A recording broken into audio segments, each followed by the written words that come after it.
Ya. Como es la última clase que vamos a dar antes de Pesaj, entonces vamos a hablar un poco del asunto del exilio, la redención, para qué hace falta y demás. ¿Por qué caímos en Egipto? Empezamos por entender así. Cuando Akadosh Baruj Hu eligió a Abraham, al poco tiempo, hay una discusión si lo hizo antes, cuándo fue el asunto, hizo lo que se llama el pacto. Un pacto con él, que está escrito en la Torah, en el cual Akadosh Baruj Hu, Dios le dice a Abraham, Yadó te da, tienes que saber que que tu simiente va a ser como Ger en ese sentido viene a ser una persona que vive forastero, que vive en otro país, que no está en su país, que no está en su lugar. Be'eretz Oraem, en una tierra que no es de ellos, Da'abadun Beinotam, y van a sufrir y van a ser esclavizados, sufrir, ser torturados. Abraham Ochoná, 400 años. Así le dice. Ok. Y Dios le dice de que van a salir. Ahora, hay una discusión entre los comentaristas. ¿Por qué llegamos a Egipto? Hay quien dice, Nachmanides, de que nosotros salimos a Egipto porque Abraham consintió, no discutió con el asunto de... Él bajó a Egipto sabiendo que por ahí su esposa Sara iba a estar en peligro y él iba a estar en peligro por eso, y con todo eso fue por el hambre. Había una hambruna total en Canaán y se fue a Egipto por un tiempo y la llevaron al palacio real para que se case con el faraón. No está escrito en ningún lado que él discutió con eso, más él recibió regalos de eso. Y después hubo una especie de como milagros de que Hashem castigó al faraón para que no pueda casarse con ella. Entonces él entendió de que había algo ahí torcido. Y él descubrió ahí que Sara era la esposa de Abraham, no la hermana. Pensaba que era la hermana de Abraham. Entonces él le criticó a Abraham y dijo, ¿cómo puede ser? ¿Por qué no me dijiste que esto que lo otro? Y los echó de Egipto. Dicen a Midrash que cuando los echó de Egipto, él lo acompañó como 4 pasos. Y esos 4 pasos son los 400 años que teníamos que estar esclavos. ¿Ok? Así dicen las madres. Por eso en Egipto, justamente. Dicen las madres. El Maharal de Prague discute mucho con las madres, eso no puede ser, que esto que lo otro. Es decir, ¿por qué? Porque teóricamente el asunto de la esclavitud y estar, que su simiente iba a ser esclava, ya está escrito mucho antes. Escrito, es decir, hay una discusión otra vez cuándo fue ese pacto, pero era una cosa que tenía que haber pasado. Es decir, cómo Abraham después pasó, de que fue a Egipto, no fue a Egipto, es cómo pasó al final. ¿Ok? Es decir, ¿cuál es como digo a mi esposa, de vez en cuando me pregunta, ¿cuál es tu programa operativo? Harta cosa, no sé. Digo, el único programa operativo que tengo, que estoy seguro, pero 1000 por 1000 que voy a hacer, es morirme. Sí. Todo lo demás, lo que va a pasar hasta que me muera, no sé. Justo cómo voy a hacer para solucionar ese problema, tampoco sé. Tengo una idea, no sé. Vamos a intentar. Pero sí hay que entender, hay cosas que son deterministas. Determinadas por Hashem, que no tiene por ello no tiene que estar 400 años de esclavo. Entonces dice, Manuel de Praga, ¿qué importa si Abraham fue o no fue? De todas maneras iba a ser esclavo. El problema está de que Nachmanides sigue en las suyas, de que fue por una suya. ¿Cómo solucionan Nachmanides el asunto de que está escrito en la Torah de que iban a ser esclavos en una tierra de no ellos? Que puede ser Egipto, puede ser China. Muy simple. Dice que su simiente tiene que ser esclavo en una tierra que no es de ellos. ¿Desde cuándo empieza la esclavitud? Cuando tiene simiente. ¿Cuándo tuvo simiente? Cuando nació Yitzhak. Si tú haces la cuenta desde el día que nació Yitzhak, teóricamente, hay una deducción. No. 400. 400. Desde el Tet Vav de Nisan, del día que nació Yitzhak, hasta que salimos de Tet Vav de Nisan, justo 400 años. Ah, pero los primeros años Yitzhak no estuvo en Egipto. No, pero no, Y Jacob tampoco estuvo en Egipto, si vino yo muy anciano.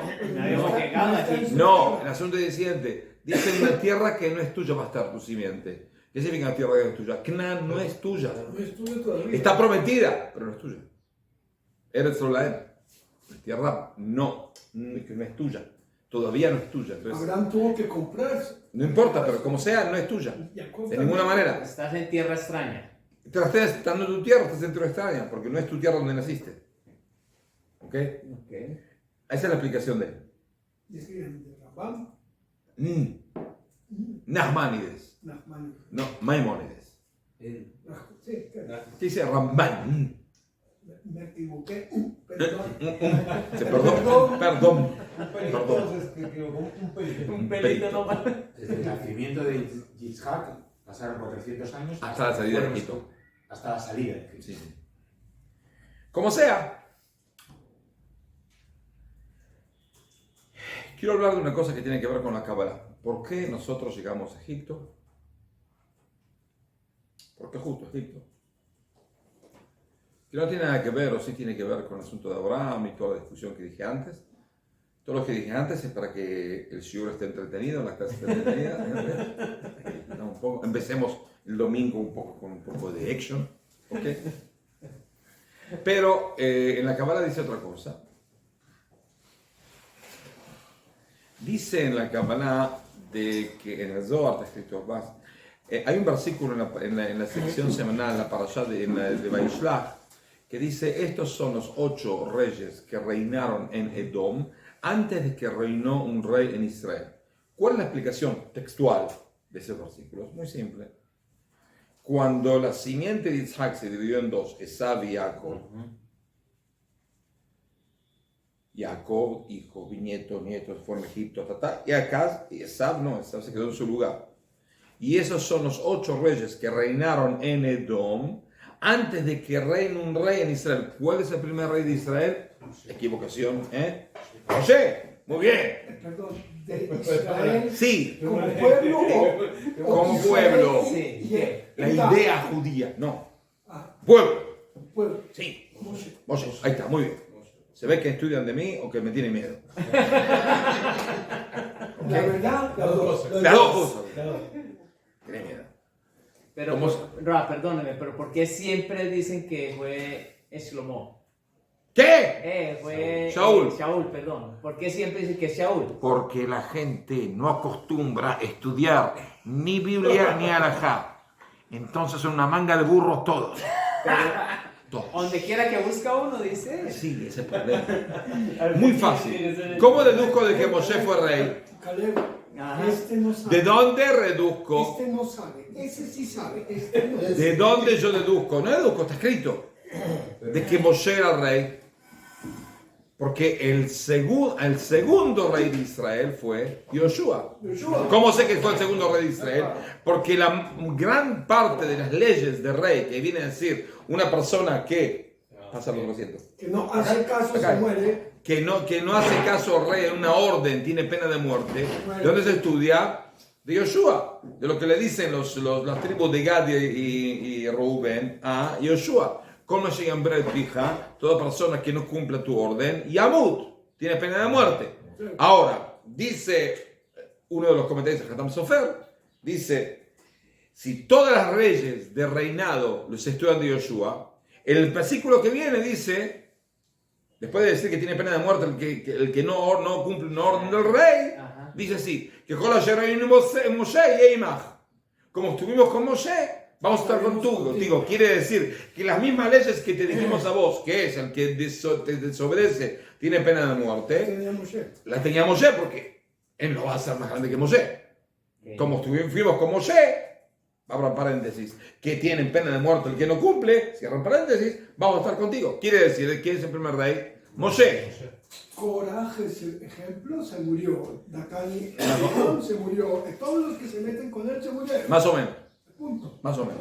Como sea, Entonces, la explicación textual del versículo es que paralelamente la simiente de Isaac se desarrolló en dos lados, en Edom y en Egipto. Y estos son los 8 reyes que reinaron en Edom hasta que estuvo Moshe. Sí, en la época de Moshe era el 8º rey de Edom. Wow. Simple, explicación. Sí, la gente no lo sabe. ¿Qué va a hacer? Hay mucha gente ignorante en este mundo. Aparte de la gente estúpida. Que no tiene que ser ignorante. No puede ser, una persona puede ser muy sabia y muy estúpida. Equivocado. Exacto, no equivocada. Estúpido, equivocado. No, si es estúpido y equivocado es lo peor que hay. Puede ser muy inteligente y muy estúpido. Sí. Y no también tienen orgullo de ignorancia. Porque dicen, no saben, digo, sí, y no me importa. Y no me importa. Esa nunca la había escuchado. No, hay cosas que cada uno quiere ser ignorante. No quiero saber. No me importa. Son de orgullo de... Es decir, cuando viene, te imaginas un viaje que se te para uno, tenés 2 horas de viaje y se te para uno y te quiere explicar ahora el asunto de la teoría de Pitágoras. Y se te empieza a chuchula y el coseno y el coseno y esto y lo otro. No quiero ser ignorante, quiero morirme sin saberlo. Es un problema. ¿Le conté cuando viajé con uno que creía que el planeta era plano?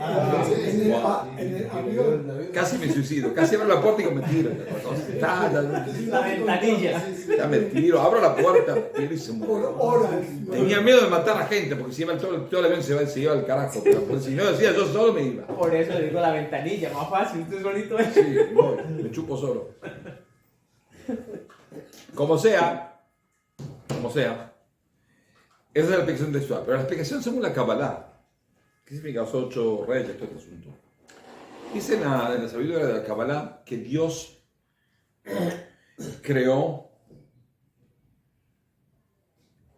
un mundo. Para crear un mundo hace falta el recipiente, en hebreo se llama Kli, y la luz.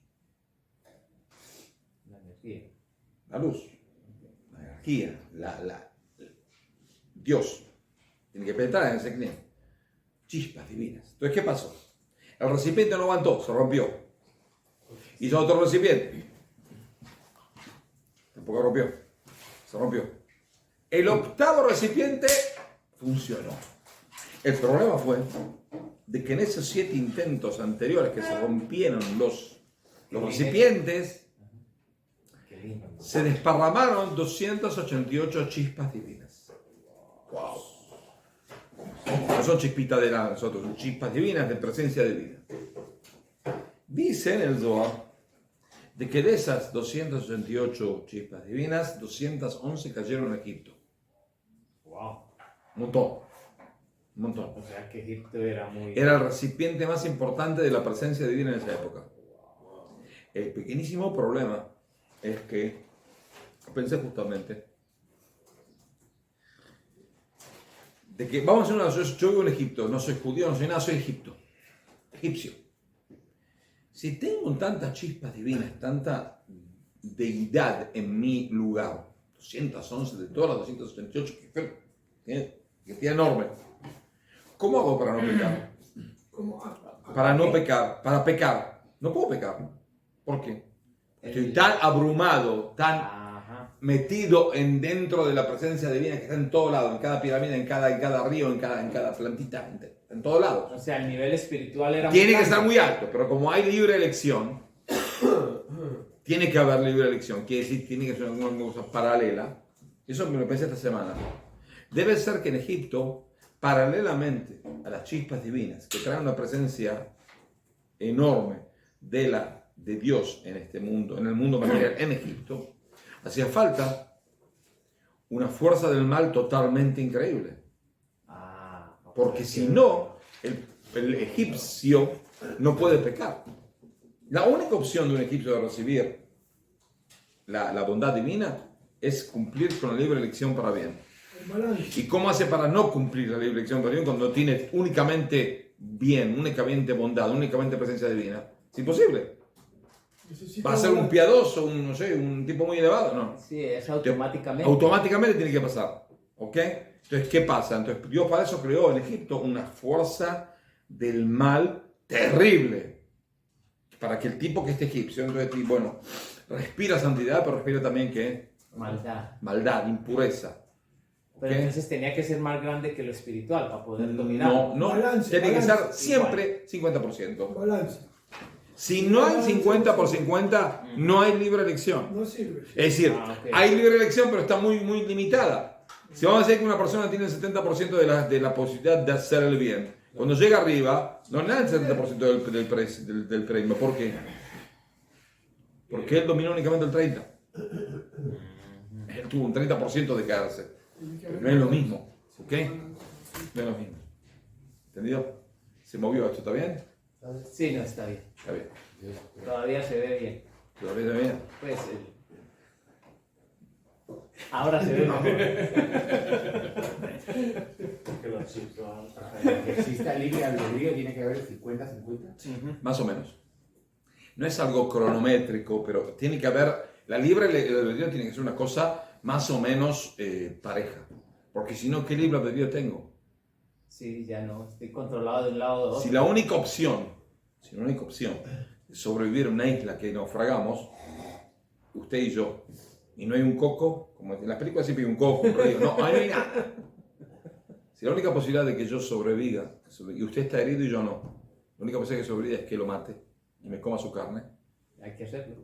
No sé si hay que hacerlo, por ahí no, pero si lo hago, tengo menos castigo. ¿Por qué? Porque la Porque única opción no que tiene. tenía otra opción. Ajá. Distinto. ¿Ok? Sin embargo, que yo veo a usted ahora y lo corto los pedazos y lo hago una paella a la valenciana, con arroz y todo el asunto. No, Ahí sí, ya. no porque tengo comida puedo comer, no hace falta que lo mate usted. La gente me tiene miedo, pero usted es nuevo, no me tenga tan miedo. Yo no maté a nadie todavía. Rompía unos huesos acá y allá, pero todavía no me salió matar a nadie. Pero pórtese bien. Y Pórtese bien, tenga- porque si no, no sé si voy a poder tener libre albedrío para matarlo. Sí. Rápido. Entonces, Egipto posteriormente se inclinó más al mal. No, porque al sacar toda la santidad, ¿qué quedó? Por eso Terrible. Cuando leemos en la Torah siempre dice descendió a Egipto, o sea, como Sí. que descender. No, ese es otro asunto, porque en la Torah siempre la tierra de Israel es alta, aunque no es alta. Sí, sube a la tierra de Israel y baja de la tierra de Israel. No es por es una eso. condición A cualquier lado. de- No es por Egipto. No, es no. bajar ni descender. No. Ok. Como sea, estábamos las chispas. 211 de las 288 cayeron en Egipto. Perdón, 288. 288. Y quedaron 211 en Egipto y además desparrama por todos lados. Es decir, había una presencia divina Inmensa. inmensa. Hay que entender. Ahora, ¿para qué? Para que entiendan hasta cuánto es inmensa. Es que cuando el pueblo de Israel salió de Egipto, ya terminó de arreglar 211 de las 288. Todas las de Egipto las dejó vacías. Se las llevó con él. Wow. A través del sufrimiento, la esclavitud, la presencia de Israel y demás y demás. La Arreglaron muerte, esas la- 211. O sea, que ya salieron enfermos, salieron mal, salieron impuros, pero no importa, salieron. Es decir, sobrevivieron al desafío de arreglar esas chispas. Y todo lo que hacemos desde la salida de Egipto hace 3.300 y pico de años hasta el día de hoy, que es arreglar las otras 77. Me Que explica, sí, me explica. para que entiendan qué es lo que uno hace en 400 años y qué es lo que uno todavía no sé si hicimos en los últimos 3.300 años, que es únicamente 77, el tercio de lo que ellos hicieron en 400 años. Ni en 400, eran menos de 200 años, ¿Qué significa arreglar? 210 años. ¿Qué significa arreglar? En ese sentido. Ponerla en su lugar, hacerla entrar en el serpiente, se cayó del tacho, hay que ponerla dentro. Está derramado. Está derramado, sí. Ese es el asunto. Quiere Entonces- decir que el pueblo de Israel comenzó a absorber esa No, espiritualidad. a meterlo en el tacho. Meterlo en el mundo. Esas chispas que estaban desparramadas, meterlas dentro de la presencia divina en este mundo. Y eso es lo que se hizo en la salida de Egipto. ¿Entendido el asunto? Ah, no es salida, en todo el proceso de la esclavitud y demás, no es el mismo día, ¿ok? El mismo día es el finish, pero no es en la salida, se hizo antes. Pero en la salida, cuando salieron de Egipto, ya no quedó nada ahí. Por eso se llama Egipto Ervat Haaretz. ¿Qué significa Ervat Haaretz? La desnudez del mundo. Porque no quedó únicamente la maldad. Al final pues van a la maldad, porque tiene que haber un loterío, entonces la maldad tiene que también bajar. Porque si no, el egipcio no puede no pecar. Es justo al O revés. sea, siempre está En el pecado porque está respirando mal, respirando impureza, entonces tiene que también bajar. Como sea, todas las salidas de todos los exilios, toda la entrada al exilio y la salida del exilio depende de pecados. Primera salida, segunda salida, el primer templo, segundo templo. En Egipto no depende del pecado. Era una especie de decreto de ley. ¿Por qué? Porque hacía falta que un pueblo arregle el desastre de la creación del mundo. Únicamente Dios lo puede arreglar, pero no es el asunto. Pero lo que Dios quiere que las personas lo arreglen, que haya un pueblo que lo arregle. Y para eso fuimos a Egipto. Egipto, ¿sí? Para arreglar ese desastre. Ahora, para que tengan una idea, nosotros el asunto de las 77 que quedaron ahí dando vuelta, ya lo terminamos de arreglar. ¿Ya las terminó? Sí, sí, así está escrito, así dijo el Rebbe anterior de Chabad, el suegro del Rebbe, ¿ok? Como siempre digo, que seguro murió. Seguro Seguro, está para mí. No, yo pienso que también el último murió, pero no importa, no quiero decirlo porque si no me voy a empezar las piñas. Ya, Entonces, la agüita. Agüita, sí. Entonces, él dijo de que ya se terminó todo el arreglo de las 77 y lo único que falta es pisar los botones del traje para entrar en la redención. Y sí se terminó. Por eso no hay ningún sentido del exilio hoy en día. Terminó, no hay sentido. Porque si el exilio fue para traer incorporar al mundo esas chispas que fueron desparramadas, ya se terminó, entonces ¿Qué hacemos en el exilio? no hace falta más. Es decir, un niño necesita un pañal. A los 20 años no necesita un pañal. En cierto momento, el niño que te hace es sacar el pañal, te ha repodrido. Sí, ya no quiere, ¿Qué? no quiere usar. No quiero. ¿Okay? Saben que en Argentina se ocupa, en mi tiempo, cuando era chico, en clase media alta, todo se hacía con un psicólogo. ¿Cómo hago para tomar el agua sin atragantarme? Voy al psicólogo, me explica. ¿Cómo hago para bajar 15, 20 kilos? Voy al psicólogo y después de 20 años me convenció de que no hace falta bajarlo. De que tiene que estar contento en ser engordo. ¿Ok? No, es decir, y todo se hacía con el psicólogo. Y una amiga de mi mamá. Fuerte, No, es una enfermedad psicológica argentina. De que van al psicólogo para cualquier estupidez. No se enfrentan con nada. ¿Ah, qué? No, ellos tienen un psicólogo porque no tienen un psicólogo. Especialmente en Buenos Aires, en la zona.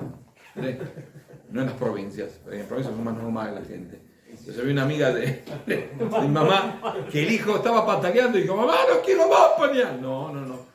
Tengo una cita con el psicólogo para que me explique cómo hacer para sacarte el pañalito. No, en mi casa también nos llevaban al psicólogo, ¿sabe cuál era? Pensé que usted también tenía un pañal. No, la chancla era el psicólogo. Chancla, es buen psicólogo. Ese era el mejor de todos. Y así arreglaba todo. Mi mamá ponía el zapato con el balcón ahí y nosotros comíamos, lo mirábamos. ¿Ah, sí? Y todo, se acababa toda la comida. Una sola vez me pegó, aquí. Eso, Todavía te duele. todavía. Como sea, entonces la salida de Egipto viene a ser el arreglo de ese desastre. ¿Ok? El arreglo de esas chispas. Por eso no tiene que ver con pecados. Pecó pecó el otro. Después hay un pecado por ahí, según unas manidas de Rambán, y esto y lo otro, y vendieron a Yosef, y no sé qué pasó con Yosef. Eso es el cómo fue para llegar. Porque se imagina que en la Torá no puede decir: bueno, muchachos, hay 288 chispas, vayan a sacarlas. No va a estar escrito en la Torá así. ¿Ok? Porque nadie lo va a entender. Por eso está la sabiduría de la Kabbalah que le explica. Pero en el texto de la Torá no puede estar.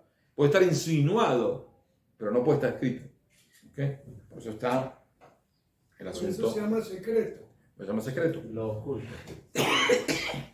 Entonces, Pero es mejor decir lo oculto o lo secreto. no importa. Es... Tiene que estar oculto. Lo que pasa es que en cierto tipo de... en ciertas generaciones hay más tendencia a revelar cosas. Y en ciertas situaciones, no hay otra opción sino revelar cosas. Y por supuesto revelar cosas a la gente que está apta a captarla. ¿Ok? Si uno no tiene la preparación mínima. Es decir, hoy en día el nivel para recibir cierto tipo de revelaciones bajó mucho. Yo a ustedes les puedo explicar, en su nivel, puedo explicar las esferas de la Kabbalah y no pasa nada. Cosas que hace 200 años ni se me ocurrió explicarle a una persona que no estaba preparada, de cierta manera, de ninguna manera. ¿A qué se Primero, debe? hace 200 años no podía revelar nada porque hace 200 años todavía no nací. Parezco viejo, pero no soy tan viejo. No soy tan viejo. Nadie había pensado en eso. No, Gracias por aclarar. Hay gente que sí. Mi hijo tuvo una hija, mi nieta, hicimos un kiddush en el templo en Yishuv donde él vive. Mi esposa es un año mayor que mí, pero parece más joven que mí. Entonces, ¿qué pasa? Yo la cuido, sí. Como sea, entonces estábamos en la salida pusimos todo el brindis, yo qué sé, porque después del rezo. Ajá. Y uno le dice a mi esposa, delante mío, Su papá. dice, usted es la hermana de mi hijo. Y si yo estaba seguro que yo era el padre, por supuesto. Pero mi esposa quería la hermana de él. ¿Sabe qué depresión? ¿En serio? ¿Qué va a hacer? Pero no, 202 años no tengo todavía. Entonces, hay cosas que se revelan según generaciones, necesidades. Y el que decide eso es cierto tipo de rabinos y demás que pueden dar, hay que saber también cómo dar y qué hablar y qué no hablar.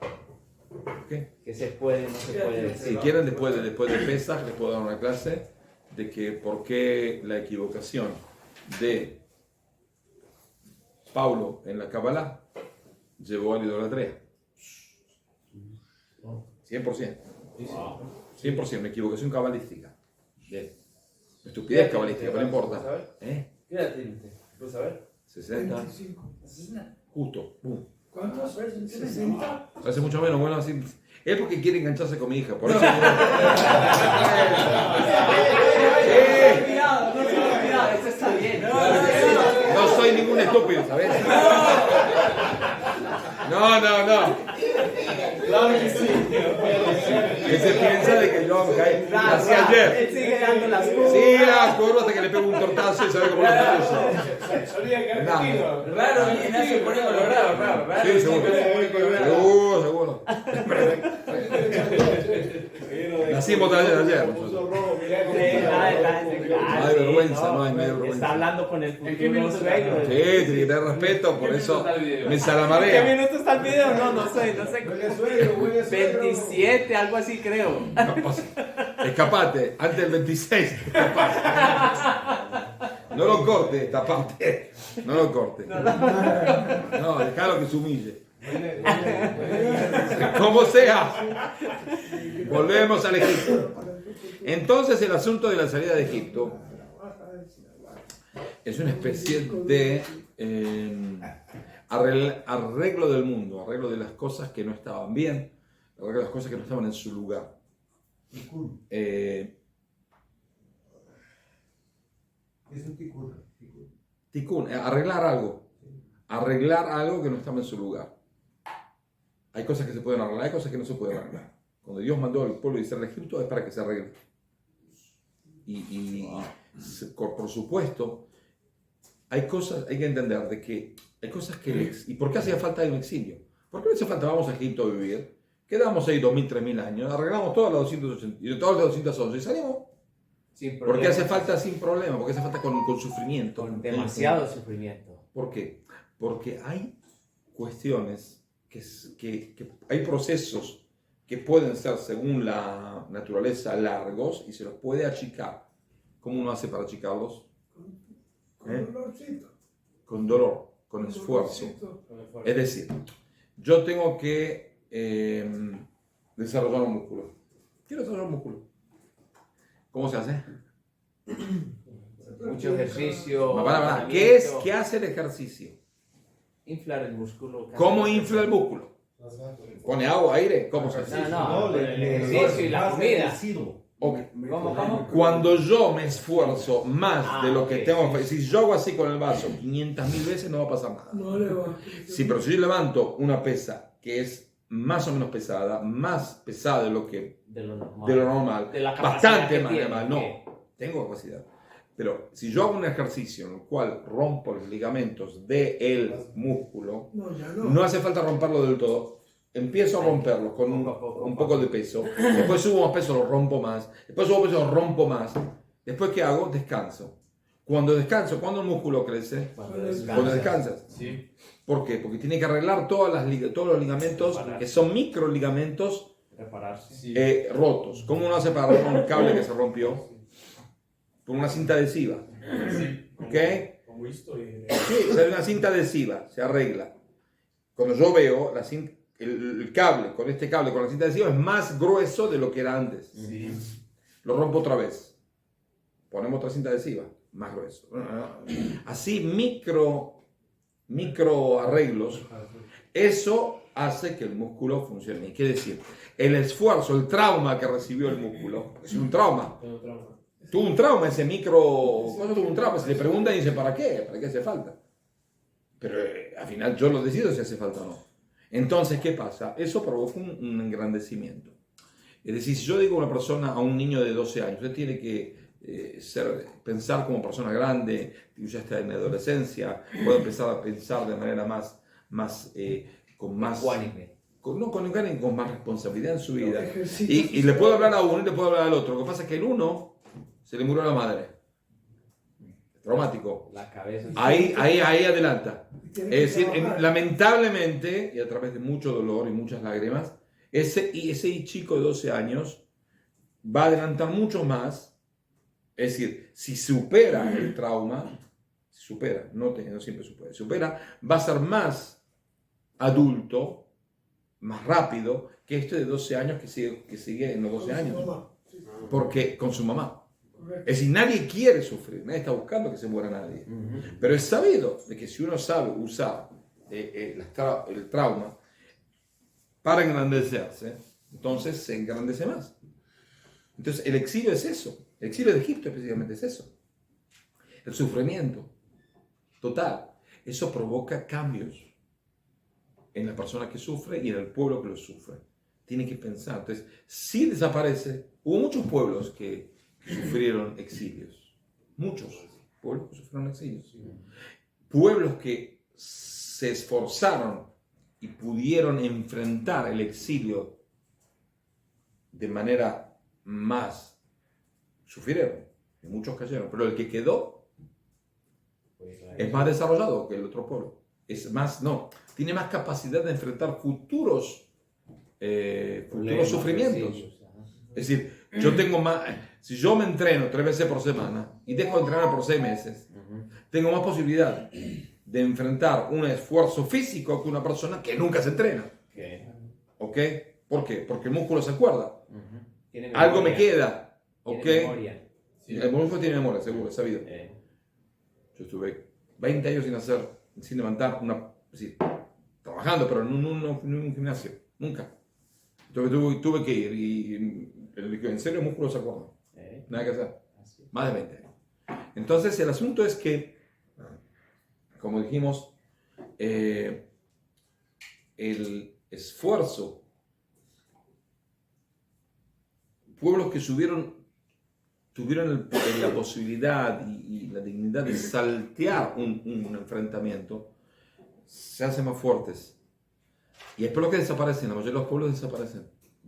¿Ok? La mayoría de los pueblos desaparecen. Cuando no pudieron enfrentar a una potencia mayor, potencia cultural mayor, potencia militar, cultural, económica mejor, desaparecieron. Así la mayoría de los pueblos del mundo. ¿Ok? Pero en Egipto había que enfrentar a la primera supercultura mundial. En la época que los escribió el pueblo de Israel estaba en Egipto. Egipto era no el top 5. No, era el top, sin el 5. ¿Ok? ¿En serio? Sí. El todo. ¿Por qué? Porque tenían estas 211 chispas de cantidad que los llevaron a la luna. ¿En serio? Decían cosas que eran totalmente en su tiempo, en pensamiento, en reliquias que se encontraron. Yo hoy en día puedo leer canciones de amor, escúchame bien, que fueron escritas hace 3.500 años en Egipto y son hermosas, en serio, hermosas canciones que no había ningún pueblo en esa época, en serio, no había. Y demás cosas que se deslumbran hasta el día de hoy. Y eso es por esas chispas. Por eso cuando el pueblo salió de Egipto empezó el decline, que se terminó. Tuvieron alguna subida y bajada, pero estaban en la picada abajo, porque no tienen...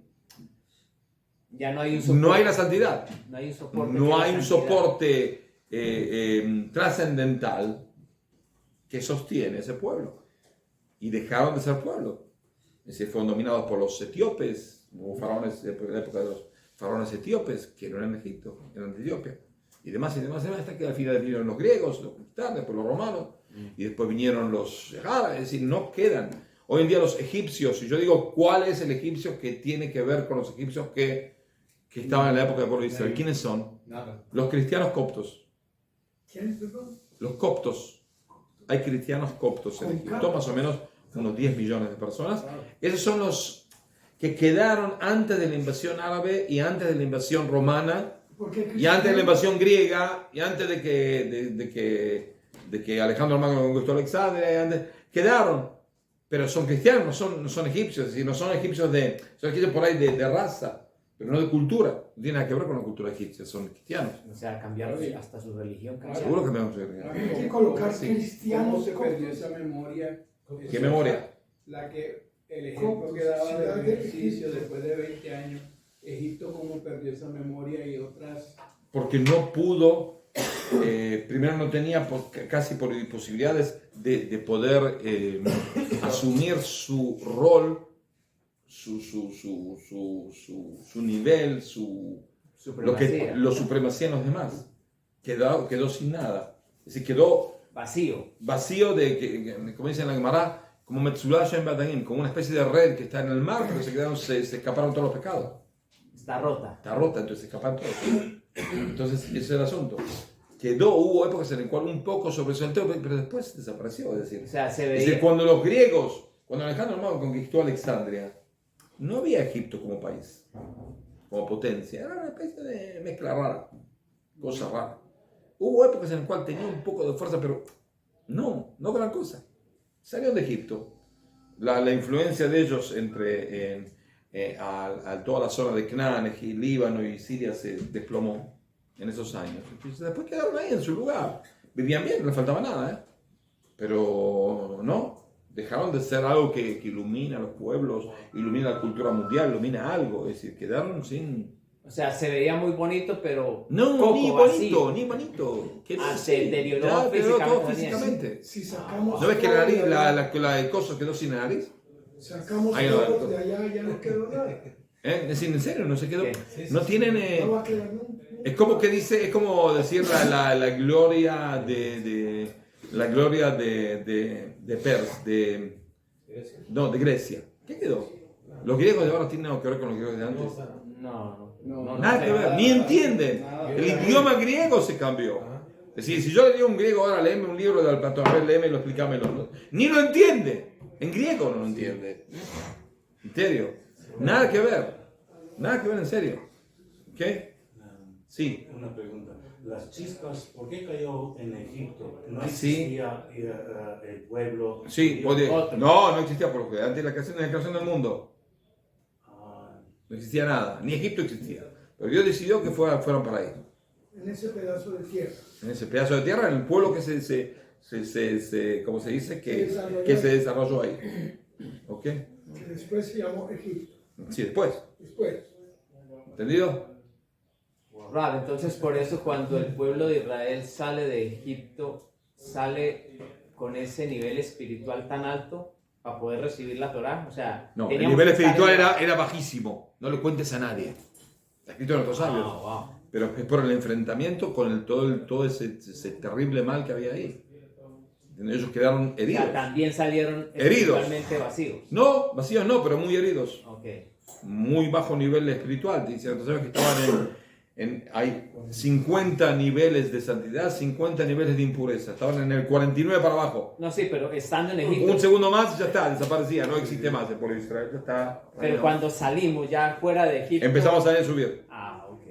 Pero no mucho. Ascender espiritualmente. Sí, pero Por, la por salida. eso contamos 49. No, no tiene nada que ver. Es un cuento chino que no sé quién lo inventó. Chino. Es un cuento chino, no. Sé que lo inventó en Sefer HaChinuch, está escrito. Sí, pero en la Torah no está escrito y hasta que el Sefer HaChinuch. Hay libros que tienen éxito, tienen suerte, más suerte que otra cosa. Sefer HaChinuch es uno de esos libros. Nadie sabe quién lo escribió. Parece que es uno de los alumnos del Rashba. El Rashba era rabino de Barcelona, España, en el año 1300. Uno de los alumnos parece que escribió un libro que se llama Sefer HaChinuch. Es muy, aunque nadie sabe quién lo escribió prácticamente, es un libro que se desparraba por todo el mundo y explica cada precepto y está muy bien. Dice muy lindas cosas. En eso dijo, pero no para decir de que eso es lo que por eso la Torah dijo. Es una explicación más de lo que da. ¿Ok? No es explicación. Es por eso. ¿Ok? Entonces, ¿por qué? Para eso hace falta venir a la clase después de Pesaj y te voy a explicar. No se olvide. Claro, por eso Ok. muy buena explicación literal que el comentarista dice, ¿no? Que como brazo Hashem sacó al pueblo como un bebé dentro de las entrañas, lo fue sacando a poco. Por eso dice mi cura Barzel, lo saqué, está escrito en la Torah, lo saqué del cura Barzel. ¿Qué significa cura Barzel? Cura Barzel viene a ser el horno donde ahí se funde el acero. ¿Por qué? Porque el acero no está en la piedra, no es una cosa de acero. Hay piedras que tienen mucha cantidad de acero, se las pone todas las piedras y todo ese barro dentro de un horno y ese horno calienta y eso divide el acero de las demás porquerías que están por ahí dando vuelta. ¿Ok? Entonces es lo mismo que pasó. Para sacar a pueblo de Israel es como que el Mitzrayim viene a ser como ese horno, que el horno es una especie de trauma que la piedra sufre, pero es la única opción para que salga acero, para poder sacarlo. El sufrimiento es el único proceso. El único proceso. Y ahí salieron con esas chispas. ¿Entendido? ¿Puedo apagar por favor esta porquería? Nos vemos si Dios quiere después de empezar. Ah, ya no vemos más. Ya no vemos más. Este quiere que le invite a ver cuando se me diga, no. No.